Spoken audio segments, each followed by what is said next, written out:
Welcome on into the Fantasy Football Forge. My name is Steve, and it is time for the running back position preview video. We're going to be going over a lot of stuff, so real quick, a couple of quick announcements here. Hopefully, Thursday night at 8 p.m. Eastern. Hopefully they're quick. Eastern Standard Time, I'm on here every Thursday. We've been doing this live mock drafting as a community. Also, all next week up to Labor Day weekend, I will be live as much as possible. I mean, not literally like all day, but each day I will be going live, so that way you guys have a chance to come up here and practice, get some mock drafts against humans, and hopefully that'll be a nice, successful little thing that I'm going to do, because also throughout the entirety of the week I will be releasing all of my most recent rankings videos, which you don't have to watch the videos to get my most recent rankings. You can always go up onto my website, the www.theffforge.com. So there you can see the front page of my beautiful website. Link down in the description to the website. So on the website, first of all, I'll show you right off the front page. You can find that print sheet that I'll talk about in a moment. But up top, you click on the rankings tab, and here are each of my positional rankings. They get updated somewhat regularly.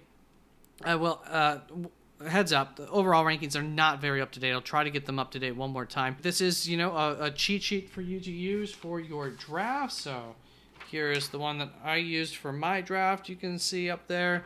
It worked out very nicely to plan. And so this is influenced by my rankings, but it is not just my rankings. It's the most recent ADPs averaged with my rankings. Also want to let you know, let's get that off the screen, that I will have done several videos called my player highlight video series. There's a list of the players and a couple of backfields in the Houston receiving group that I have done videos where I just use this little chalkboard thing and I go through and I give you a projection on the player in order to help determine whether or not they have been, are ranked too highly or are going too highly via ADP in drafts, or too low, or if they're just about right based on those projections, which of course you are free to scrutinize, because I'm giving you the whole projection so you can agree with things, disagree with things, and that should help you too to determine what you think of these players. If you have any last second suggestions for a video that you would like to see, feel free to drop it in the comments. I'll try to get to it, but no guarantees. And somebody did ask for one on Mike Evans. I thought about it. There's really not much I can add to the conversation of Mike Evans, but I did at the end of the Detroit Lions backfield video, couple minutes there, I did talk briefly on the Mike Evans, why I couldn't make a video, but I also give you, some of the thoughts on that. So go check that out if you're the person who requested that and haven't seen that yet. In this video today, we will be covering, once again, the running back positional preview video. We're going to be going over general historical running back information. That's information that is in part oftentimes going to be ranked on, or some of the information I have is from articles that I wrote a couple years ago based on the 2021 season, as well as a lot of data that I've been collecting still over the past 3 years worth of data. So up on here, there are the articles on the website. If you are interested in those, they're like 30 pages back to back of a lot. They're not fun reading articles. They're more like scholarly type articles. Just a heads up on that. But that's where you could see some of this information more when I'm talking about the statistics of the position. We'll get to that real shortly. And then I will also be talking, of course, about the specific running back information in regards to this year's draft, not general information, historical stuff. And while we do that, we're going to do a breakdown of the tiers via ADP, as well as my own tiers, looking at targets, busts, sleepers, maybe a couple of full PPR guys I'll point out. I don't know if I did that for the running backs, but like boom potential, bust potential. I point out some of that stuff, mostly the targets, bust, sleeper type thing. As well as talking about, my approach to the position, injuries, comparing this position to other positions in order to help give you a better idea of when and if you should be taking some of the other positions over these running backs, or how many running backs you might want on your roster before you start dipping into another position, and of course, strategy regarding the running back position. So let's get into this running back position. First of all, just a little information about how the creme de la creme, and as well as the other tiers here of the position perform, as well as how statistically the running back tiers break down via average fantasy points per week. I point that out statistically. Keep your mind on that one when I'm talking about the statistical tiers. That is referencing specific information from the articles that I just pointed out that I've written in the past based on 2021 data. For these videos, I have gone back to the 2022-2023 seasons to see if some of this tier information that I had held true, and it really has. So here are my first tier, the difference makers at the position. In the articles, it's actually 2 tiers. For practical purposes, it's just 1 tier. So for ease of speaking of it, tier 1, 3 to 4 difference makers at the position.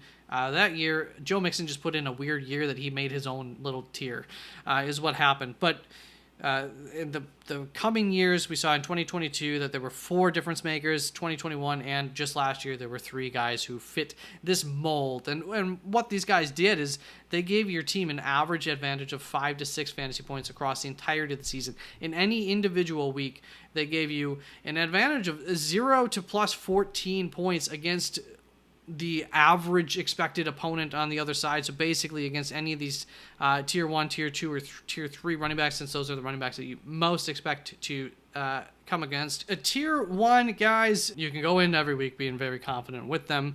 And once again, on average, they should get you a nice little bump there of 5 to 6 fantasy points each and every week, or on average weekly. And that is not something that you will see last for very long. You see a drastic downfall right into the second tier here of that average advantage, going down to 1 point for this tier 2, which is a group of roughly 15 running backs. And this group can be defined by through the years, running backs who were scoring 12 plus fantasy points is a nice simple way to put it. And these are the last of any group of running backs that are going to provide you with a consistent, dependable season-long advantage. The advantage is about 1 fantasy point, but on any given week, you're only expecting to be in a hole by like 5 points against your opponent, or all the way up to having beating them by double-digit fantasy points there with plus 10. As you will see when we go to tier 3, that bottom really almost doubles, while the top end still is pretty much there. So tier 3, a lot less consistent, a little bit larger of a group, roughly 18 running backs over the years. And this group is a liability when you look at the entirety of the season. If you have this guy as your RB2 for the entirety of the season and they're healthy, on average, you probably got a net loss of fantasy points against your opponent's RB2 from these guys. However, in any given week, they still might have given you a nice little 8-point advantage over your opponent, but they also might have almost gotten you a double-point deficit. Of course, they could have gotten you more than a double-point deficit. They could have had a 20-point week. Your opponent could have had 0 points from that. This is just looking at averages here. And when that's like those are our contributing running backs. These are the guys that you're actually going to be seeing most weeks on most rosters. Once we get to tier 4, we're talking non-top 40 types of running backs. These guys still have a plus 4 on one end, but negative 12 points. Anywhere in that range is what you're expecting from these guys going up against the tier 1, tier 2, tier 3 type of running backs, which you're expecting to see against. So you don't want to be starting these non-top 40 guys because they can put you in a pretty big hole. Overall, makeup of the position, looking at the tiers and thoughts using Fantasy Pros ADP, which we have up on the screen now. So I just went through here, broke these down by kind of my tiers based on looking at them, but these are not my rankings, so I do have different tiers. First tier for me when looking at how the ADPs work out is going to be, there we go, Christian McCaffrey, Breece Hall, I think are the guys that there is not much standing in the way of them being top 4. Remember, the tier 1 is a top 3/4 kind of production, so I don't think there's anything standing in the way of them being like a possible top 4 kind of guy outside of like injury. Tier 2, I think, starts with Bijan Robinson. It goes all the way to Kyren Williams here. Can we highlight? There we go. So this is my tier 2. The only reason that Bijan Robinson doesn't make it in there is because of some coaches' comments. Otherwise, he would have been in that tier 1, but there were some comments that came out about Tyler Allgeier's usage and how that might affect Bijan ultimately. But there is a barricade possibly in the way of each of these guys in this tier being a top 3 type of finisher, and that is where the concern comes in. For Jonathan Taylor and Saquon Barkley, I have the same concern for both of them, and that is that they both have rushing quarterbacks as their starting quarterbacks who have historically can steal touchdowns away from the running back position, take away that ceiling, and just make it all the tougher for them to have one of those top 3 type of seasons at the running back position. Then Jahmyr Gibbs, you got a combination here of David Montgomery's, sniffing usage, touchdowns right behind him. Don't know exactly how that's going to work out this year. And then he did have a little bit of a hamstring injury again. Kyren Williams just makes it into this tier. The big question is going to be, did the Los Angeles Rams draft Blake Corum in order to extend Kyren Williams' career, give him some breathers, and have a two-headed running back core there? Because they're very, very similar to one another. Or did they draft him so that they won't have to pay Kyren Williams in a year or two, and they can just go the next running back up? I suspect it's that one, so that's why Kyren Williams makes it into this tier. Before we go to the third tier, my targets in this tier are Bijan Robinson, of course. He's like borderline in the first tier. And Saquon Barkley, who is my running back 4. I do have him ahead of Jonathan Taylor. I think a large part of that probably comes down to just being more trustworthy of his receiving upside. Although, we'll see how much that ends up getting used in Philadelphia or not. And then for my sleepers in this group, I got Jonathan Taylor. I think he definitely could be a sleeper. And Kyren Williams. He's I think, number 2 running back last season. Could he repeat that this year? He definitely could. And for my busts, Jahmyr Gibbs. Just the concerns there. So there's that tier broken down. I was able to give each of them a label. I'm not going to give a label to everybody in every tier, but my third tier runs from running back 8 through 16 via ADP. And for this year, I would not be shocked if they had top 5 running back years, but I'm not expecting it, and they're definitely in the running to be running back 1s, each and every one of them. Won't be surprised if they're a true top 12 running back when all is said at the end of the season.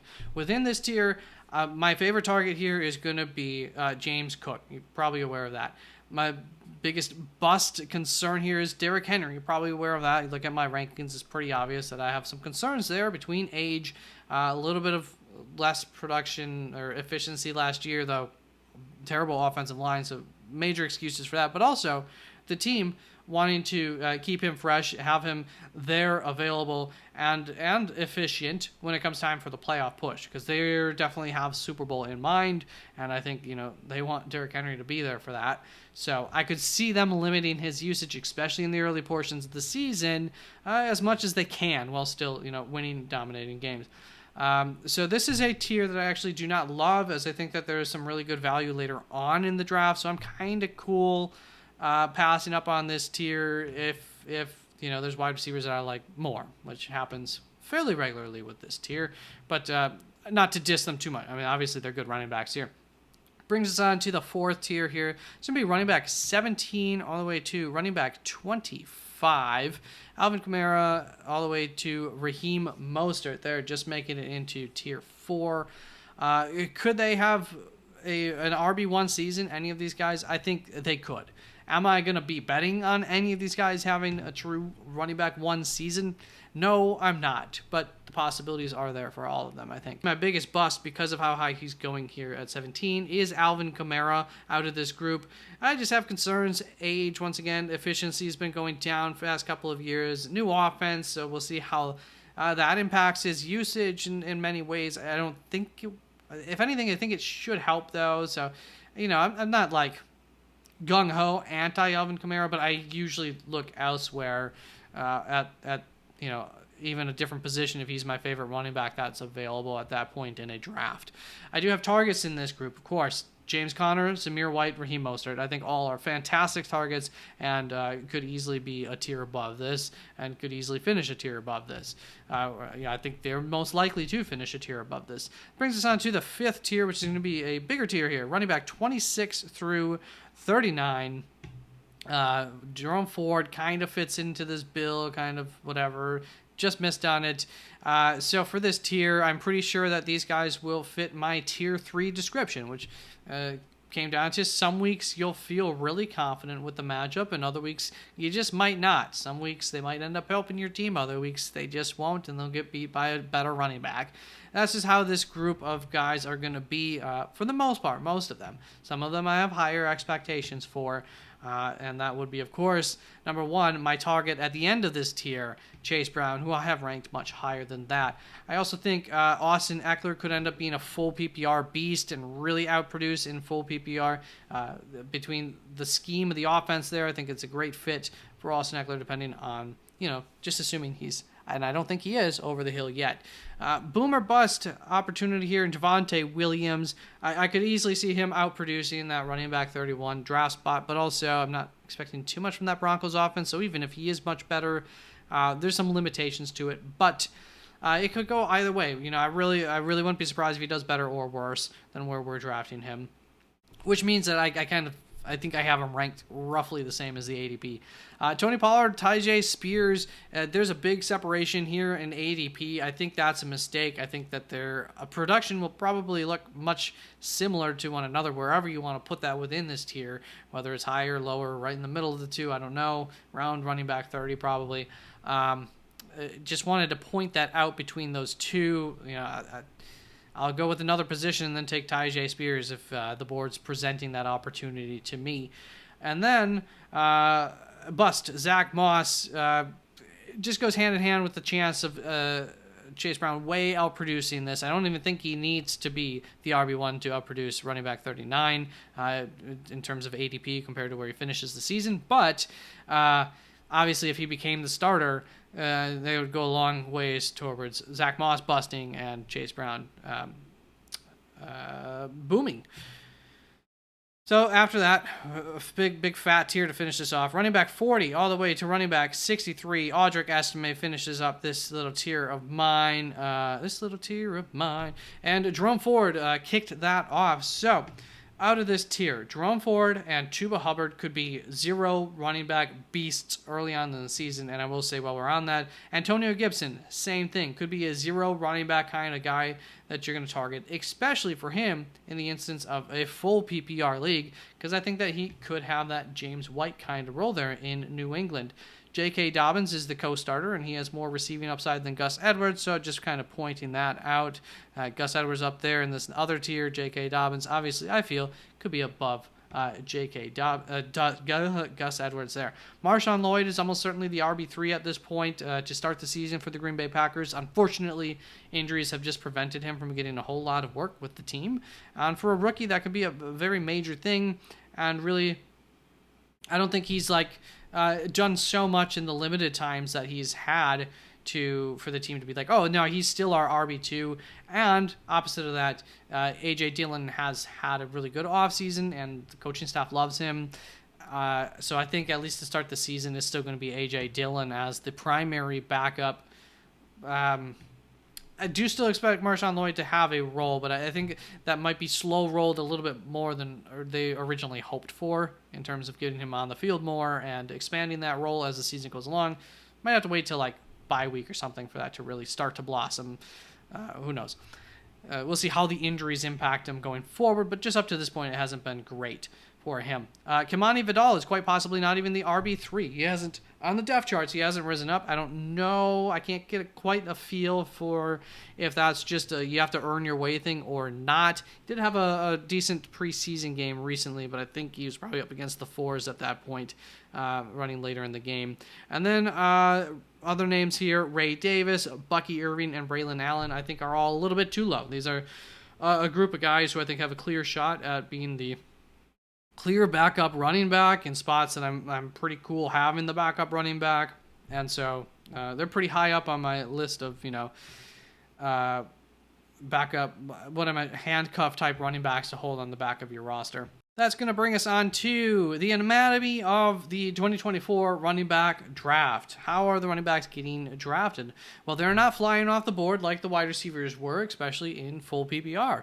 But they do start off pretty hot through rounds 1 and 2. You're seeing 12 running backs go off through those first two rounds. Rounds 3 and 4, you see 5 running backs get taken, so about 1 in every 5 players. This is where you're seeing the least running backs go off the board through those rounds. And after the previous running back had gotten taken from between rounds 1 and 2, it's almost a full round before you see a running back get taken. So basically that whole early portion, mid portion of round 3, you're not seeing any running backs go apparently on average. So those first 17 running backs pretty much, not exactly, but will pretty much get you through the first 3 tiers of running backs. And this is roughly equal to the first 2 statistical tiers, which is also supposed to be about 19 running backs, which brings us through that group of 1-point advantagers, if you remember. That wipes out all of those guys, which brings us to the 4th tier then, or the 3rd tier, which started already to be a group. I labeled them as a liability. Season long, these were the -2 points across, on average throughout the season. So that group starting right here, 5th, 6th round, where we see 7 running backs get taken, and we're still going to be in the 4th tier throughout these rounds. And Raheem Mostert is the clear odd man out of any guys taken here, which makes him a reliable target. Ended up getting him in my draft. He is the guy who might kind of fall out of some of the guys who I like and out of my targets. Then in the 7th round, we see 4 running backs go off the board, 33, 1 and 3 picks going off the board in the 7th round.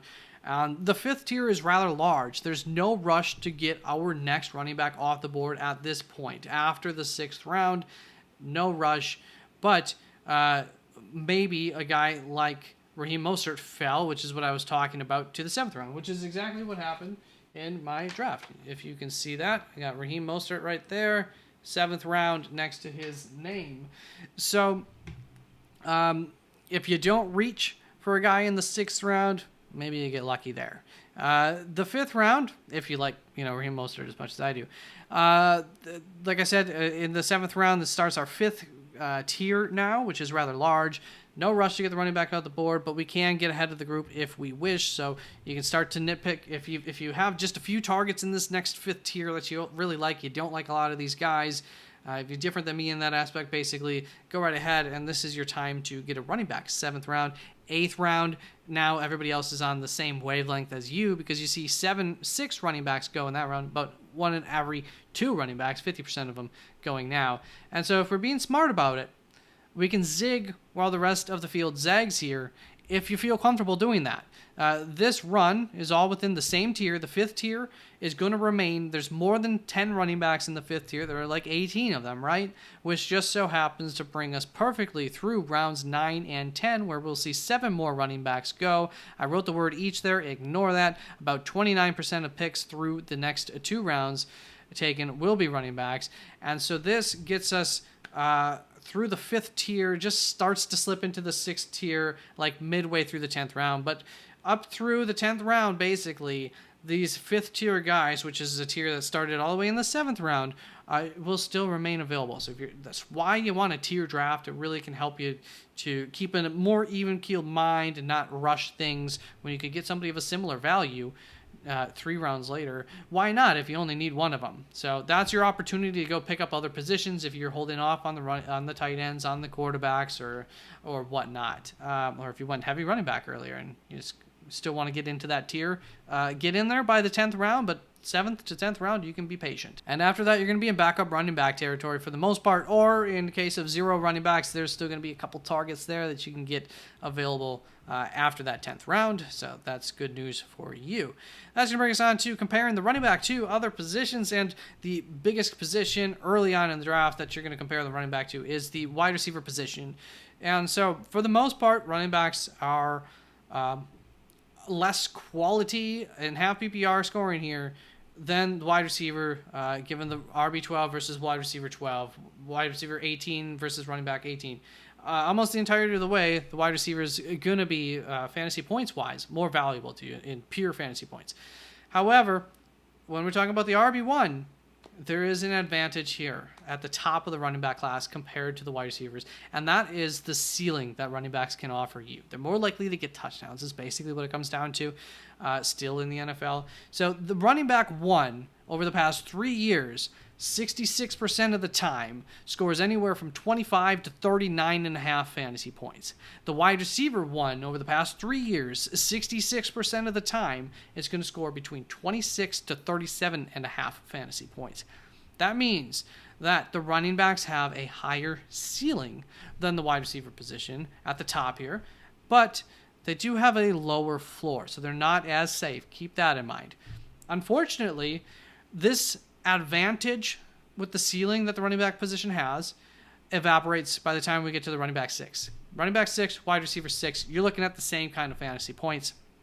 Running back 12 versus wide receiver 12. Now, you're in a fantasy point deficit. The wide receivers are going to be scoring a half a point more, both at the floor and the ceiling there for the running back 12 versus wide receiver 12. 17.5 versus 18 points for the ceiling, 14 versus 14.5 points for the floor there. So lower in both instances for the running back position.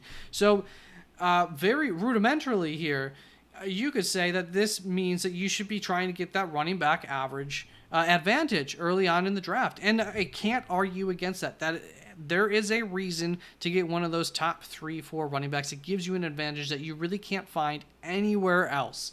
And it's a nice advantage to have. I think we've all had that feeling, especially if you've had Christian McCaffrey over the past couple of years, where you know that running back's going to dominate every single week. And it's a really nice feeling to have almost every single week. But there's more to think about in terms of how to build your roster and the survivability, the likelihood of this roster being able to survive the harshhoods of a season. Injuries are a reality. And before we get to the injuries, the running back position already is more risky inherently with having a lower floor week in and week out. So there's the argument for the wide receiver over the running back, but there's also the argument, obviously, for the ceiling pick with the running back position. First round and a half of the draft, if you're taking a running back, make sure that you feel that they have top 3 running back potential. And to me, for the running back position, that's going to be your Christian McCaffrey to your Jonathan Taylors there. If it's anybody else, I don't really think that they're going to be worth taking over, I would say, for me, my top 9 wide receivers, top 10, depending exactly what you think of some of those guys. So keep that in mind. If they don't have that top 3 wide receiver running back potential, then it's just better to go with that wide receiver. So if you don't believe that one of those guys, if you don't believe Saquon Barkley has top 3 potential, then go for the wide receiver over him. That's going to bring us on to comparing the running back versus the tight end position on a weekly basis. The running back 18 on average scores 12.5 fantasy points based on data gathered over the past 3 seasons, and that is roughly equal as our best comparison here to the tight end 6, which over the past 3 years on average has scored 11.7 fantasy points. On average, a top 5 running back is going to outscore a top 1 tight end most weeks. Not always. Sometimes tight ends have massive weeks as well, just not incredibly commonly. But also, running back can still outproduce that ceiling as well, 2 of them or something, most weeks. Also, though, to keep in mind is that tight ends, although they have that upside, they also have a really poor downside, even the best of them. The 20th best running back still, any given week, might outscore the tight end 1. Ultimately, though, when we look at this, I think that the value says that the first 3 tiers, the top 19 or so running backs, are worth taking over any tight end, meaning at the end of the day that we want to get through those first 4 rounds because it just so works out, just like the wide receiver position, that the first 19 running backs roughly go in the first 4 rounds, which means I think we're drafting about the right amount of wide receivers and running backs overall, but we're just drafting the wide receivers, some of the quarterbacks, I should say, and tight ends maybe just a little bit too early. So if you can get at the back end of either of those positions, really, we'll get to the quarterback in just a half second, but tight end position especially, you can get Dalton Kincaid there around that 5th, 6th turn as we get to the back end of the available running backs. Maybe you just don't like what's left there. That's the time to strike. Or you can get lucky. I got lucky in my draft. Dalton Kincaid made it to me back around into the 6th round turn, and that worked out beautifully. For running back versus quarterback comparison, just like the wide receiver position, we're going to see that the quarterback now has the advantage in fantasy points. It's only the top 9 running backs. The running back 9 on average scores 17.4 fantasy points. That's a rough estimate because I only keep track of every 6. The RB1, 6, 12, 18, 24, etc. So somewhere between 12 or right directly in between 12 and 6, about 17.4 fantasy points for the RB9, which is roughly equal to the average score of the quarterback 12 in any given week, which is 17.9 fantasy points. And when you look at data over the last 3 years, roughly 14 quarterbacks averaged 17.4 fantasy points or more. So the argument for the running back here is that they're more rare. Yes, there are more quarterbacks that score more fantasy points than the top 12 running backs, but as long as you're thinking that you got a running back that could be an RB1 essentially here, if you think that they have that upside, I would take that shot, because you can get one of these top 14 quarterbacks 10th round, later even, but I think there's still some that are available late 8, 9, 10th round that are pretty likely to be top 8 quarterbacks and outproduce over somebody that's getting taken earlier. Or have a good shot to at least just be very, very competitive against those guys, because that's just how the quarterback position works. There's a lot of parity there. So take your shots at your running back position. Going to bring us on to the likelihood of injuries, and then just the case of injuries and looking at waiver wire, etc. here. Injuries, likelihood, 10% chance of a serious injury. There's a 35% chance that your running back will remain healthy. So there's about a 1 in 3 chance, a little bit higher, that your running back, actually I don't even know if it's higher, will remain healthy for all but maybe one game or all games of the season. It's pretty, kind of rare. It's not something that you're expecting to happen. And I will add to this that these numbers are actually slightly favorable for the running backs, because I removed somebody like, for instance, J.K. Dobbins was not in the data set for these running backs. In 2021, he got injured before the season started, didn't play any games, so he wasn't included in that data. And anybody who played 4 or less games, somewhere in there, was also removed from that data. So if they had a season-ending injury early on in the season, they got removed from the data, which makes this data look better than it could for the running backs. Compare this to the running back wide receiver position, 1 in 3. Well, about 1 in 2 wide receivers is going to be healthy for the same amount of time, all games or just only missing one game. These, of course, do not include the fact that they have bye weeks. That was taken account for. And then there are 1 fewer games that the running back position also, on average, will play in 1 fewer games across the entirety of the season. 12.5 compared to a wide receiver who's going to be healthy for about 13.5 on average.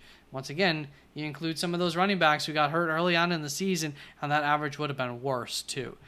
Now, what this boils down to is there's less chance of good health, and there's a higher chance that when the bad health hits, that they also miss more time. So it's a double whammy for the injury situation for the running backs compared to the wide receivers, which inherently just makes them more risky to rely upon early on in the draft. Just something to keep in mind for how you want to build your roster. When it comes to replacing your tight end, overall there's some pretty good news for that, and that's why it's not just avoid running backs. If you're trying to replace a tier 1, ignore the tier 2 there. If you're trying to replace one of those top 3 to 4 running backs, they're irreplaceable. Don't expect it to happen. It's probably not going to happen.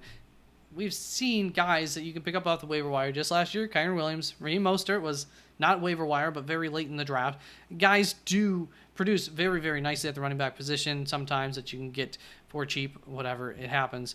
But, if Christian McCaffrey goes down, you're just not going to replace that. However, finding guys that score as RB1s is actually fairly common. We got the numbers there from a replacement. It's not unheard of, replacing that. So when a running back goes down, it's kind of like a hydra. 2 heads grow back. Out of 7 injuries in the 2021 season, this is all in the article that I wrote on the half PPR running backs. If you wanted to see the stuff closer, it's near the bottom, actually. It's quite interesting. But the gist of it here is, out of 7 injuries that I counted for this purpose, 23 of them, of the replacements that sprouted from this, some of these injuries actually have another injury that follows them, which is part of the reason why we get so many injuries, replacements here. But 23 fantasy relevant running backs sprouted from an original 7 injuries. About 3-to-1 ratio, not even a 1-to-1 ratio, but of replacements to injuries. Out of those 23 fantasy relevant running backs, 3 to 4 of them, one of them was kind of on the edge. I didn't quite dedicate them to being a running back 1 or 2, but 3 to 4 of them were putting up running back 1 numbers. 2 of them were clear running back 2s. 2 of them were clear flex options, and there are another 11 of them that were like backup options. In case of emergency, you can put this guy out there. It should be okay, or maybe like I think a couple of them were guys who they had like a 2 or 3 week span where they were relied upon and they were good throughout that span, but then they weren't needed. And you probably weren't starting some of them anyways. Like, they were easy to predict in some instances. In other instances, maybe they weren't. So out of those backup options, kind of a mixed bag there of usability. But ultimately, when I broke everything down and looked at this stuff, I came to the idea that there's about a 33% chance of a 1-to-1 replacement of a good running back. And that's basically those top, tier 2 and 3 out of those statistical tiers, the guys before we're getting into like the bottom 40, a top 40 kind of running back. All in all, running backs are less reliable, but they're also more replaceable. Whether they're easier to replace than you thought or not depends on what your perspective was prior to the data that I just provided you with. You almost certainly will experience some injury setbacks to your running backs within the season, especially considering you got to carry, you're going to have 2 starting running backs there. Depth is important.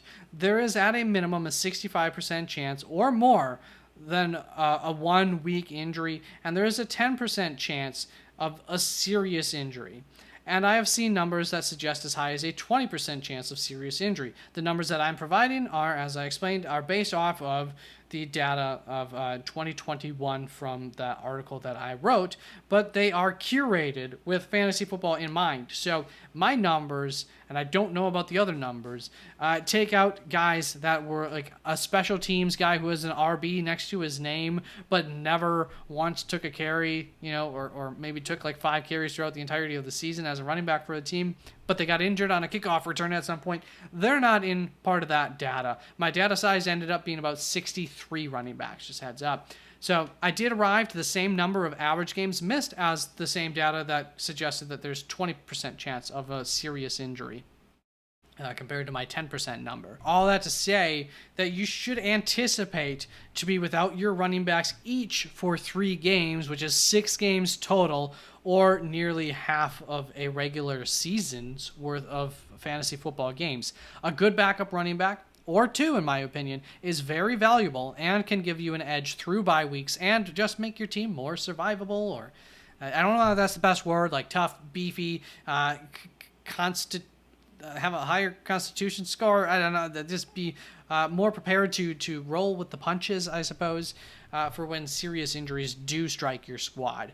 So that's the importance of, I think, having good depth at the running back position, or why 0 running back can work so well, is a lot of in there too. So now, all else has failed. You got to go to the waiver wire. How does this look? Kind of some tips, tricks here a little bit. You have to be aggressive, but also be wise with how and when you take your strikes, especially if you have a fab system in place. And this is going to bring us to keeping in mind your league rules and knowing your league rules, especially for your waiver wire rules. If you can get near the top of the waiver wire by just sitting back each week, whenever you use a waiver wire, if it puts you to the back of the group, then and that doesn't reset each week, then being patient can pay off, but you don't want to be too patient. But you can work with the crumbs. In a lot of leagues for mine, oftentimes there's still a full meal available after waiver wires have run, and you can figure something out. It might not always be your immediate biggest need, but in 2 weeks it might end up working out for you in your favor anyways. And also sometimes, especially through bye weeks, patience can really pay off, because sometimes teams have to get rid of somebody who they might not want to, or it's a bigger name, and for some reason they're just like, well, I give up on this guy, and you're like, holy crap. I think I got Keenan Allen, was it last year? Or maybe it was 2 years ago now. Last year doesn't seem right because he ended up so high. But I got Keenan Allen recently like that, where he had a first poor 6 weeks, and then somebody dropped them, and I didn't do anything on the waiver wire, so I had the first waiver wire, despite the fact that, once again, knowing your league rules, if you're in a league that resets every week like I am, and it's based on your record, that should get changed, because it's dumb, and especially if you're good the entirety of the season, it can make it really hard when you have late season injuries to come back from, because the entire year you've been like 11th, 10th, 12th, whatever on the waiver wire, and it's been hard to get guys. But sometimes maybe you get a little bit lucky and a Keenan Allen falls as well. Anyways, know your league rules, know how that impacts things, know also that for the reasons, being in a league like I am with that waiver wire system, it makes it a lot harder to go 0 RB. Because if your team is overperforming early on, you might miss out on all those, early running backs that come about. It makes it much harder to get to them. So just understand those things. Also, watch out for stupid takes. A lot of weeks, there are some awfully stupid takes out there on which running back to go for out of the backfield off of waiver wires. So just listen to me. But I'm not perfect, so also listen to someone else. One piece of advice that I'll give is that oftentimes the running back 2 on the roster is not the replacement for when the running back 1 goes down. Just because they're next up on the depth chart doesn't mean that they're the replacement for the RB1. You have to keep in mind their difference in running back styles. I think, if I can recall correctly, last season when Josh Jacobs went down, there was a contingent of people that thought Amir Abdullah was the running back to have. And a lot of people ignored Zamir White. I had Zamir White as my number 1 pickup. I don't recall seeing anybody else with him as the number 1 pickup that week. There was somebody else too. But there were some people who thought Amir Abdullah over Zamir White.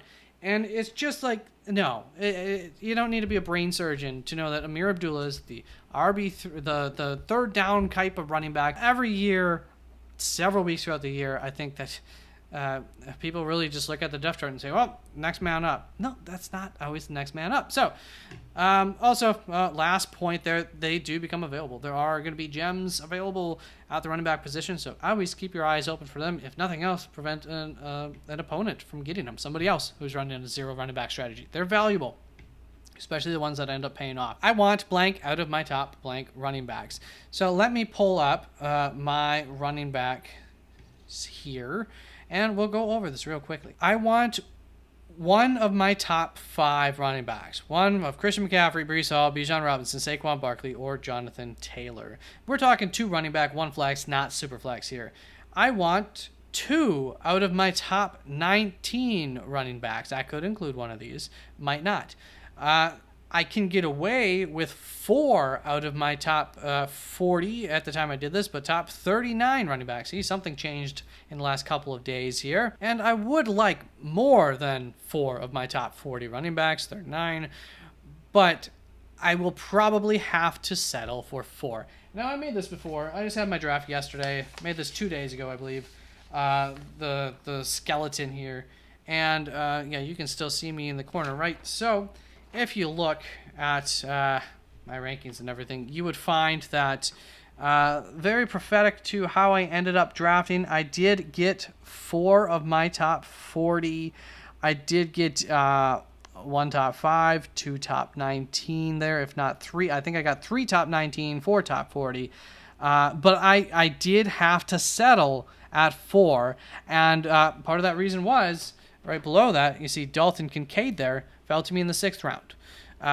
That's where I would have taken Zamir White if Dalton Kincaid wasn't there. Instead, I took the risk on Raheem Mostert falling to me, or Zamir White, but the higher likelihood was Raheem Mostert. All right, editor Steve here again for this video, because this time my cat once again got a hold of where the sound cords connect in and decided to take a rest on top of them.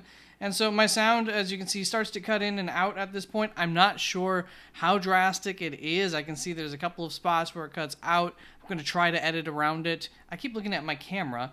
This is my laptop camera, not my normal filming camera. So I'm going to try to edit around it. I'll either be back or I won't, but that's what happened. As you could see, my sound cut out. All right. See ya. Maybe. Hopefully not. Give me as many top 40 running backs as possible. All right, so to transition over into running back strategy, basically what I'm saying with this little want, would like, can get away with, but I'd like, but I'll just have to settle, is that I think that any running back strategy is valid. Though, I'm good on passing up on the opportunity to do a running back start. As you can see on the bottom of my running back strategy there, I'll pass on that. I want one of those early wide receivers. I really do. So, Zero running back. Is this a viable strategy? As you can see, I said yes. It's easy to attack zero running back this year, especially depending on where you are in the draft. But the easier it is for you to attack the waiver wire in your league, the better that this strategy can work. So keep that in mind. And that's also true, of course, of hero running back. Remember that some of those late running backs that I pointed out specifically are really solid zero running back options. So keep some of those guys in mind if you didn't already have them in mind, if you're planning on going zero or hero running back. But especially if you get pushed into going zero or hero running back. All right, I don't know if I'm going to have to make a random cut. My cat was once again on the sound cord for a while, and it started getting loosey-goosey with it. But in terms of going hero running back, the biggest thing is that you're working against the odds health-wise. We've talked about that. You're taking a heightened injury risk as like the linchpin, your hero running back. He's already probably going to be missing 3 weeks, which is about 20% of your regular season. It could be worse. That's where advantage to zero running back. You're playing into that injury risk. Whereas hero running back, you're relying upon the hero running back. So maybe, take that hero running back in the second round or just have a succession plan. So I looked through the running backs of the first and the second round to find out which ones are the best to take if you want to go hero running back. Starting off, of course, Christian McCaffrey. He cannot be replaced. So maybe go wide receiver there, and then just takes a little bit of luck, and Devon Achane could be available at the end of the second round, or maybe somebody else that you like. And in the case of Devon Achane, I think that Jalen Wright has a chance to replace Achane as a 1-to-1-ish guy during any time where he's experiencing some injuries. For Breece Hall and Bijan Robinson, you probably should not expect a 1-to-1 replacement, but I do think that each has a clear backup option that you can draft fairly easily towards the end of the draft. So not too bad of options there, just not maybe the best. Jonathan Taylor, I think he's a bad hero running back option. There is no clear backup to him. I don't know what that backfield looks like without him. Saquon Barkley is a risky hero running back. Same situation. Who's the backup there? I don't think there's anybody that you could take with that. But you can get him a little bit later usually than JT at least. Jahmyr Gibbs has Montgomery, but now you're investing 2 higher-end running, draft picks there in that same backfield. They're a little bit close to each other, so it depends how comfortable you feel with that. But obviously, David Montgomery is a very good backup for Jahmyr Gibbs. Kyren Williams has Blake Corum, I think a clear backup to him that you can get much later on easily. Travis Etienne, another guy, riskier hero running back. I don't know about the backups there and how much I trust them. Oh, Saquon Barkley did have, there's a reason I say risky hero running back. There are some, you can take someone, we just don't really know what it's going to look like for sure when the time comes, if there is an injury to Saquon or Travis Etienne. Derrick Henry is meh. Justice Hill, early on in the season, is going to be, I think, getting some workload, but in the event that Derrick Henry were to go down, would get quite a bit of workload and a good offense, so he'd be great. But otherwise, whatever. And then Keaton Mitchell, if this injury were to happen a little bit later on in the season, is going to be coming back. He's coming back from an injury. Mitchell is recovering from a torn ACL, so I don't know how great he'll be. I don't know what that would look like, so there's some concerns about replacing Derrick Henry, and then there's like 2 guys there at the midpoint of the season that could be, who knows. Isaiah Pacheco is meh. I'm not 100% sure who to suggest as his backup, although some people do like De'Amaric Prince and whatnot, but I think right now it's CH, so I don't know. Josh Jacobs is another meh one because I think A.J. Dillon is his backup right now, and I don't think that A.J. Dillon's really a good starting running back, but he is your best bet right now, so I don't like Josh Jacobs as a hero running back either. And that is the end of this video, so thank you very, very much for tuning on in. I'll see you next, probably with my quarterback and tight end strategy video. Bye-bye.